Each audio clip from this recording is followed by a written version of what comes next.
आगे देखिए, मनुष्य में जैसी स्वार्थ बुद्धि होती है वैसी परार्थ बुद्धि भी होती है। आपने देखा होगा कि जिस प्रकार से मानव बुद्धि है इसमें हमेशा स्वार्थ की भी भावना निहित होती है, वैसे ही इसके साथ साथ परार्थ मतलब दूसरों की सेवा करने की भी बुद्धि होती है। मनुष्य में हम जिन गुणों का विकास देखकर मुग्ध हो जाते हैं वे सभी गुण उस परार्थ बुद्धि द्वारा प्रकट होती है। मनुष्य में क्या होता है, जिस गुणों के द्वारा हम क्या हो जाते हैं, मोहित हो जाते हैं, मुग्ध हो जाते हैं, ये सब जो है परार्थ मतलब सेवा करने को प्रकट करता है। दया, प्रेम, स्नेह, सहानुभूति, त्याग, सेवा आदि का भाव एकमात्र परार्थ चिंता के कारण हमारे हृदय में उत्पन्न होते हैं। जब मतलब हमारे भाव में मतलब अनेक प्रकार के भाव उत्पन्न होते हैं, दया भी होती है, प्रेम भी होता है, स्नेह होती है और किसी के प्रति सहानुभूति भी होती है, त्याग की भावना होती है। ये सब किस में होता है, हम मनुष्य जीव में होता है। हमें अपने स्वार्थ साधना से जो सुख और संतोष मिलता है वही आनंद हमें परार्थ चिंतन परोपकार से मिलता है। जिस प्रकार से क्या होता है, यहाँ पे बताया कि मनुष्य में जो है स्वार्थ की भावना होती है, परार्थ की भावना होती है। तो जो सुख हमको स्वार्थ में होता है वही सुख हमको दूसरे के सेवा करने में, भलाई करने में भी प्राप्त होता है। इसलिए यदि कहा जाए कि परार्थ चिंतन में उच्च कोटि की स्वार्थ चिंता ही है तो यह सर्वदा उचित ही है। अगर कहा जाए कि परार्थ चिंतन में जो स्वार्थ की भी बात होती है तो यह क्या होगा, यह सब उचित ही है। हमें अपने कल्याण के लिए, अपने उन्नति के लिए, अपने सुख के लिए और दूसरों के सुख के लिए सुख कर कार्य करने पड़ते हैं। ऐसे ही कामों को हम सेवा कहते हैं। हमें जो है अपने विकास के लिए, किसके लिए, अपने विकास के लिए, अपने सुख के लिए भी, और इसी के साथ अगर हम दूसरों के सुख के लिए भी कार्य करते हैं तो ये सब जो है क्या कहलाते हैं, ये सब कार्य करने में हमारे जो है शरीर को क्या होता है, सुख ही प्राप्त होता है। ऐसी कामों को हम सेवा कहते हैं और ऐसी कामों को हम क्या कहते हैं, सेवा कहते हैं। मतलब हम अपने सुख का भी ध्यान करते हैं और दूसरे के भी सुख का ध्यान रखते हैं और ऐसे ही कामों को हम क्या कहते हैं, सेवा कहते हैं। सेवा का अर्थ है दूसरों का दुख दूर करना, दूसरों को सुख पहुंचाना। सेवा का अर्थ क्या होता है, दूसरों के दुख को दूर करना और दूसरों को सुख पहुंचाना ही क्या कहलाता है, ये सेवा। आगे देखिए, समाज दो चार व्यक्ति का समूह नहीं है किंतु व्यक्ति उसके अंग अवश्य है। समाज क्या होता है, सिर्फ दो चार व्यक्तियों का ही समूह नहीं होता, वरन क्या होता है, व्यक्ति का अंग अवश्य। मतलब यहाँ पे दो चार व्यक्तियों का नहीं होता है, यहाँ पर बहुत सारे व्यक्ति मिलकर के समाज का निर्माण होता है। किसी भी व्यक्ति की सेवा करना समाज की सेवा करना है।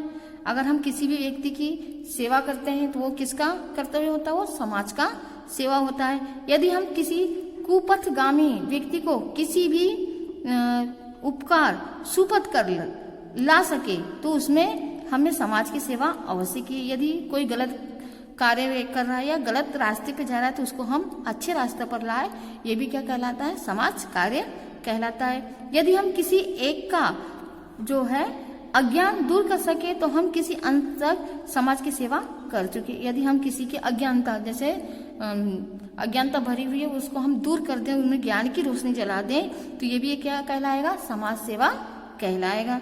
परंतु यथार्थ समाज सेवा वह है जो किसी व्यक्ति विशेष को सुख पहुंचाने की दृष्टि से नहीं, वरन अधिकांश लोगों को अधिकतम सुख पहुंचाने के लिए की जाती है। तो सबसे पहले क्या होता है, समाज सेवा क्या कहलाता है कि अधिक से अधिक लोगों को सुख पहुंचाना ही क्या कहलाता है, समाज सेवा कहलाता है।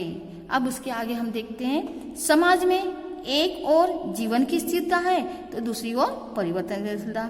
समाज में क्या है, एक और हमारे जीवन की क्या है, ये स्थिरता है, तो दूसरी ओर क्या है, हमारी परिवर्तनशीलता। समाज जब तक दृढ़तापूर्वक किसी नियम का पालन नहीं करेगा तब तक कि उसकी उन्नति नहीं होगी। समाज जब तक के दृढ़तापूर्वक कार्य नहीं करेगा, उसके नियम का पालन नहीं करेगा, तब तक के समाज की क्या होगी, उन्नति नहीं हो सकती। इसीलिए अधिकतर अंगों का विचार करके समाज की एक मर्यादा बना दी जाती है। सभी व्यक्तियों को उस मर्यादा का पालन करना पड़ता है, चाहे किसी व्यक्ति को कष्ट ही क्यों न हो। मतलब एक नियम बना दिया जाता है कि आपको ऐसा करना है, किसके लिए करना है, समाज के लिए करना है, तो आपको करना ही पड़ेगा, चाहे आपको किसी प्रकार का कष्ट क्यों ना हो। क्योंकि क्या है, वो नियम में बंधे हुए हैं, उस समाज के नियम बंधे, इसलिए वो कार्य उनको करना ही पड़ेगा। चाहे किसी व्यक्ति को कष्ट ही क्यों न हो तो भी वह समाज की मर्यादा का उल्लंघन नहीं करेगा। यदि वह ऐसा करेगा तो समाज द्वारा निंदनीय होगा, और यदि उसका समाज का जो है उल्लंघन करेगा तो वह क्या कहलाएगा? निंदनीय होगा, मतलब निंदा का पात्र बनेगा। इसके आगे देखिए, अधिक की भलाई का ध्यान रख हमें उसके अनेक एक की भलाई की चिंता छोड़नी पड़ती है। मतलब हमको क्या करना पड़ता है? एक का ध्यान न रखते हुए हमको अनेक की ध्यान रखना पड़ता है। परंतु कुछ समय के बाद अवस्था विशेष में परिवर्तन होने के कारण समाज में दोष उत्पन्न हो जाते हैं। तब उन दोषों को दूर करने के लिए समाज की मर्यादा भंग करनी पड़ती है और फिर नई मर्यादा बनानी पड़ती है। जो लोग समाज को नए पद का दर्शन कराते हैं उन्हें कष्ट सहना पड़ता है। सभी तरह के कष्टों को सहकर वे समाज के कल्याण के लिए अपने कार्यों में दृढ़तापूर्वक रहते हैं। अंत में अपनी सत्ता के कारण वे विजय को प्राप्त कर लेते हैं और वे समाज के सुधारक कहे जाते हैं। अब इस प्रकार से क्या होता है? ये सभी लोग जो है जो कार्य करते हैं समाज के लिए वो क्या कहलाते हैं? समाज के सेवक होते हैं। अब देखिए, समाज में समानता का भाव होने पर भी सर्वत्र विषमता ही देखी जाती है। समाज में जो है समानता के भाव हमको दृष्टिगोचर तो होते हैं, लेकिन इसमें हमेशा विषमता भी देखी जाती। क्यों देखी जाती? देखिए, समाज में दिनों और दुखियों का अभाव नहीं रहता। समाज में क्या होता है? गरीब और दुखियों का अभाव, कमियां नहीं रहती। कुछ लोग अंगहीन होने के कारण असहाय होते हैं, कुछ लोग जो है अंगहीन होने के कारण भी क्या होते हैं? असहाय होते हैं, मतलब वो कुछ नहीं कर पाते। कुछ लोग बिल्कुल अनाथ हो गए हैं, कुछ लोग अज्ञ होते हैं, कुछ लोग कुपथगामी होते हैं। इन सबकी सेवा करना, इन सबको हित के लिए काम करना समाज सेवा है। मतलब इन सबको लोग जो गलत आदत में गए हैं, कुपथ पे चले गए हैं, उनको सही रास्ते पे दिखाना, जो अंगहीन है उनकी सहायता करना, तो इस प्रकार के जो है सेवा करना ही क्या कहलाता है? समाज सेवा कहलाता है। इस देश के समाज में आजकल गरीबों के उद्धार की जो चेष्टा की रही है, हो रही है, यह समाज सेवा ही है। उसी प्रकार नारियों की दुरावस्था दूर करने के लिए या कुष्ठ आदि लोगों की यातना दूर करने के लिए चेष्टाएं की जा रही है। ये सभी समाज की ही सेवा है। मतलब हमको अपने समाज को उन्नतिशील बनाना है, प्रगतिशील बनाना है। तो हम इस प्रकार का कार्य करके अपने समाज को हम जो है प्रगतिशील